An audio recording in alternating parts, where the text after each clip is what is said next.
Convention centre பன்னிகழ்ச்சி அரங்கம். இந்த ஊடக பத்திரிகையாளர் சந்திப்புக்கு வருகை தந்த உங்கள் அனைவருக்கும் ஏவிஎம் குடும்பத்தின் சார்பில் மாலை வணக்கங்களும் நன்றியும் தெரிவித்துக் கொள்கிறேன். முதலில் ஏவிஎம் அந்த சகாப்தத்தை பற்றி ஒரு சின்ன குறும் படம், அதை பார்த்துவிட்டு நிகழ்ச்சிக்குள் போகலாம். போன்றவர்களே, இங்கே வந்திருக்கிற பத்திரிகையாளர்களே, ஊடகங்களைச் சேர்ந்தவர்களே, ஒளிப்பதிவாளர்களே, வீடியோக்காரர்களே, இங்கு வந்து சிறப்பித்துக் கொண்டிருக்கிற எங்களுடைய நண்பர்களாகத்தான் உங்களை எல்லாம் எப்போதும் ஏவி நினைத்து கொண்டிருக்கிறது. ஏவி மெய்யப்பன் செட்டியாருடைய காலத்திலிருந்து இன்றைய காலம் வரையில், அதிலும் குறிப்பாக சரவணன் சார் அவர்கள் ஒவ்வொரு பத்திரிகையாளர்களையும் ஊடகங்களைச் சேர்ந்தவர்களையும் தன்னுடைய நண்பர்களாக கருதி கொண்டு அவர்கள் வீட்டில் எது நடந்தாலும் என்ன செய்தாலும் பத்திரிகையாளர்கள் நல்ல உறவு வைத்துக் கொண்டு வந்து அந்த நிகழ்ச்சிகளுக்கெல்லாம் அவர்கள் வீட்டுக்கு போய் அவர்களை மனமாற வாழ்த்தி வந்தவர்களில் ஏவிஎம் சரவணன் அவர்கள் என்பதை நான் சொல்லித் தெரிய வேண்டியதில்லை. உங்கள் அத்தனை பேருக்குமே அது தெரியும். அந்த துறையில் இப்போது புதிய முயற்சி என்னென்ன செஞ்சோம், எப்படி செஞ்சோம் அப்படிங்கிறதெல்லாம் இப்போ படத்தின் மூலமாக உங்களுக்கு அதை காட்டியிருக்கோம். ஆகவே 80 வருஷமாக ஏவிஎம் செய்திருக்கிற சாதனைகளை, ஏவி மெய்யப்ப செட்டியார்கள் சாதனைகளை, அவருடைய பிள்ளைகளுடைய சாதனைகளை நீங்கள் எல்லாம் போது பார்த்திருக்கிறீர்கள். ஆகவே உலகத்தரத்தில் சினிமாவை கொண்டு போனதில் ஏவிஎம் செட்டியார் அவர்களுக்கும் அவருடைய பிள்ளைகளுக்கும் நிச்சயமாக பங்கு உண்டு என்பதை இந்த படத்தின் மூலமாகவே நீங்கள் தெரிந்து கொண்டிருப்பீர்கள். அப்படிப்பட்ட அந்த ஏவிஎம் நிறுவனம் இன்றைக்கு ஏவிஎம் கன்வென்ஷன் சென்டர் என்ற பல நிகழ்ச்சிகள் நடத்தக்கூடிய இந்த அரங்கத்தை திறந்து வைத்திருக்கிறார்கள். உங்களை எல்லாம் ஏன் அழைத்திருக்கிறோம் என்றால், ஏவிஎம் ஸ்டுடியோவுக்குள்ளேயே இவ்வளவு பெரிய அழகான எல்லா வசதியும் கொண்ட இந்த அரங்கத்தை உங்களுக்கு முதலிலே காட்டி இந்த செய்தியை மக்களிடத்தில் கொண்டு போய் சேருங்கள் என்று சொல்வதற்காகத்தான் உங்களை எல்லாம் அழைத்து இந்த மண்டபத்தையும் ஏவியுடைய சாதனைகளையும் உங்களிடத்தில் சொல்லியிருக்கிறோம். ஆகவே பத்திரிகையாளர்களே, உங்களை அனைவரையும் நான் வேண்டி கேட்டுக்கொள்ள ஆசைப்படுவது, நல்ல முறையில் ஏவியுக்கு ஒரு அறிமுகத்தை தாருங்கள், இந்த மண்டபத்தை மக்களிடத்தில் கொண்டு போய் சேருங்கள், அதை செய்வீர்கள் என்ற நம்பிக்கை எங்களுக்கு இருக்கிறது.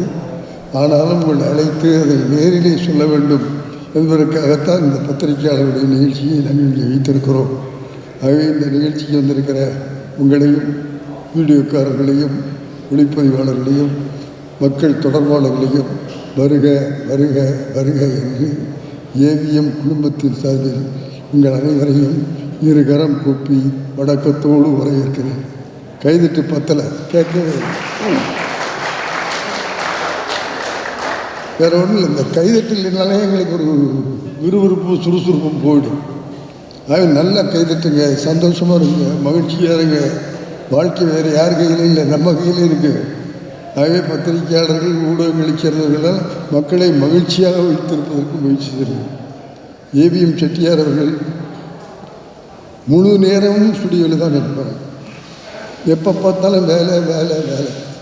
ஷூட்டிங்கு போவார், எடிட்டிங்கு போவார், ஆர்டிஸ்ட்டு போவார். மொத்தம் 24 மணி நேரம் நாங்கள் வேலை செய்கிறோம் அப்படின்னா அது நாங்கள் செய்யலை. எங்கள் ஏவி மெய்யப்ப செட்டியார் எங்களுக்கு கற்றுக் கொடுத்தது நாங்கள் பின்பற்றுகிறோம். அவர்கிட்ட போய் ஒரு நாள் கேட்டோம், இப்படி ஸ்டுடியோன்னு இருக்கீங்களே, உங்களுக்கு பொழுதுபோக்குறதுக்கு ஒன்றும் இல்லையான்னு கேட்டோம். அப்போ சொன்னார், நாம் செய்கிற தொழிலே பொழுதுபோக்குப்பா, இதுக்கு மேலே ஏன் வெளியே போகணும், எனக்கு சினிமா எடுப்பதே என்டர்டெயின்மெண்ட் சொன்னவர் ஏவி மெய்யப்ப செட்டியார். அதனால தான் அவர் இவ்வளவு சாதனைகளை செய்ய முடியும். ஆகவே அதை நினைவில் வைத்துக்கொண்டு அந்த ஏவிஎம் என்ற ஸ்தாபனத்தில் இருக்கிற நாங்கள் ஊழியர்கள், நிர்வாகிகள், பெரியவர்கள் இங்கே நான் பேட்டியிலேயே சொல்லியிருக்கேன், இங்கே பத்திரிகையாளர் பல பேரும் எனக்கு தெரிஞ்சவங்க தான். அப்போ வந்து அந்த இன்ஸ்டியூட்லாம் கிடையாது. எங்களுக்கு இன்ஸ்டியூட்டே ஏவிஎம் ஸ்டுடியோ தான். நாங்கள் தொழில் கற்றுக்கொண்டதே ஏவிஎம் ஸ்டுடியோ தான். ஆகவே நான் இது ஏவிஎம் ஸ்டுடியோன்னு சொல்ல மாட்டேன், இது ஏவிஎம் பல்கலைக்கழகம். அதனுடைய வேந்தர் ஏவிஎம் ஐயப்ப செட்டியார், துணைவேந்தர் முருகன், குமரன், பாலு, நம்முடைய சரவணன் சார். இங்கே வந்த இயக்குநர்கள் எல்லாம் பேராசிரியர்கள். அந்த மாதிரி பல்கலைக்கழகத்தில் படித்ததுனால இந்த முத்துராமன் 60 வருஷமாக 55 படங்களை இயக்கி விட்டு உங்கள் முன்னாலே நிற்கிறேன் என்பதை மகிழ்ச்சியோடும் பெருமையோடும் சொல்லி ஆசைப்படுகிறேன். ஆகவே அப்படிப்பட்ட சாதனைகள் படித்திருக்கிற இந்த ஏவிஎம் இன்றைக்கு ஏவிஎம் கன்வென்ஷன் சென்டர் இந்த அமைப்பை, இந்த அரங்கத்தை துவக்கியிருக்கிறார்கள். இதற்கு நல்ல அறிமுகம் கொடுத்து மக்களிடத்தில் இது போய் சேருவதற்கு நீங்கள் ஆன முயற்சிகளை செய்ய வேண்டும் என்று ஏவிஎம் செட்டியார் அவர்கள் சார்பில், ஏவிஎம் குடும்பத்தார் சார்பில் மனம் மொழிகி உங்கள் எல்லோரையும் கேட்டுக்கொள்கிறோம். ஆகவே உங்கள் எல்லோருக்கும் உங்களுடைய மனம்வந்த நன்றியை தெரிவித்துக் கொண்டு தொடர்ந்து நிகழ்ச்சியை நீங்கள் மோகன்ராவ் அவர்கள் தொடர்பாக உள்ளத்தால் பொய்யாத ஒளியின் உலகத்தார் உள்ளத்தில் இல்லாமல் என்ற குரலை சொல்லி, உள்ளத்திலே பொய் இல்லாமல் வாழ்ந்தால் உலகத்தாருடைய உள்ளத்திலே நாம் இருப்போம் என்பதற்கு உதாரணமாக ஏவிஎம் இருக்கிறது என்று சொல்லி அனைவருக்கும் மீண்டும் ஒரு முறை வருக வருக வருக என்று வாழ்த்தி விடைபெறுகிறேன். வணக்கம்.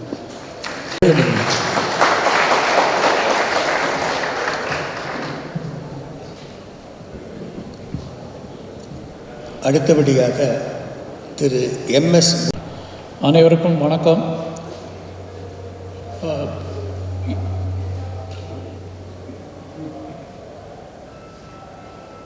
இது எதுக்காக கன்வென்ஷன் சென்டர் அப்படின்னு உங்களுக்கு மைண்டில் கேள்வி வரலாம். கொஞ்சம் வருஷமாகவே ஸ்டுடியோக்குள்ளார ஷூட்டிங் நடக்கிறது கம்மியாகிட்டே போயிட்டே இருந்தது. ப்ளஸ் இப்போ பெரிய பெரிய ஷூட்டிங் ஃப்ளோர்ஸ் அவுட்ஸ்கர்ட்ஸ் ஆஃப் சென்னையில் வந்துருச்சு.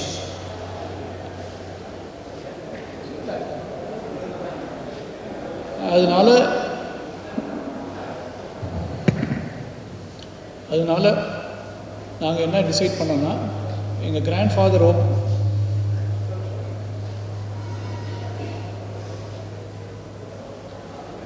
எங்கள் தாத்தா ஃபார்ம் பண்ண ஸ்டுடியோவை நடத்தணும்னு ஆசை. But at the same time நடத்துறதுல டிஃபிகல்ட்டி. ஏன்னா எலக்ட்ரிசிட்டி பில் கூட கட்டாமல் போயிடுச்சு. ஸோ அதனால் ஒரு ஷூட்டிங்ஸ் ஃப்ளோரை கன்வெர்ட் பண்ணிட்டோம் கன்வென்ஷன் சென்டரை. அண்ட் இன்னொன்று அவர் ஒரிஜினலாக தேவகோட்டை ரஸ்தாவில் ஆரம்பித்த ஃப்ளோர் தான் ஃப்ளோர் நம்பர் 3. அது இன்னும் இங்கே இருக்குது. அதை பிரித்து தான் இங்கே போட்டாங்க. அதை இன்னும் ஸ்டுடியோவாகவே ரன் பண்ணுறோம். இதுக்காக தான் இதை ரீபர்பஸ் பண்ணது. இது அதே பழைய பில்டிங் தான். அதை ரீபர்பஸ் பண்ணியிருக்கோம். வேறு யாருக்காவது ஏதாவது டவுட்ஸ் இருக்கா?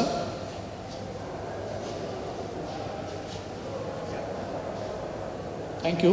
ஏவிஎம் குடும்பத்தின் சார்பில் உங்களுக்கு நன்றி சொல்வதற்காக இங்கே அழைக்கப்பட்டிருக்கிறேன்.